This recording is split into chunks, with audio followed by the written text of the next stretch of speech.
పచ్చడి కావాల్సినవి 100 గ్రాముల అల్లం, 100 గ్రాములు మిరపకాయలు, 100 గ్రాములు బెల్లం, 100 గ్రాములు చింతపండు, మెంతులు,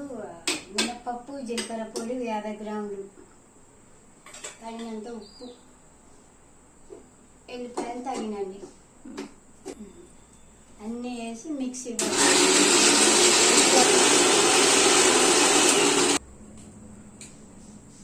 అల్లం చట్నీ ఎట్లా చేయాలంటే ఈ చింతపండు 100 గ్రాములు,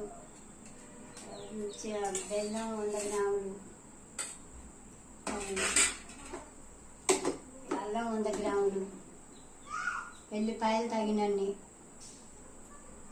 కారం 100 గ్రాములు అన్నీ కలిపి మిక్సీ పట్టి జీలకర్ర పొడి, మినపప్పు పొడి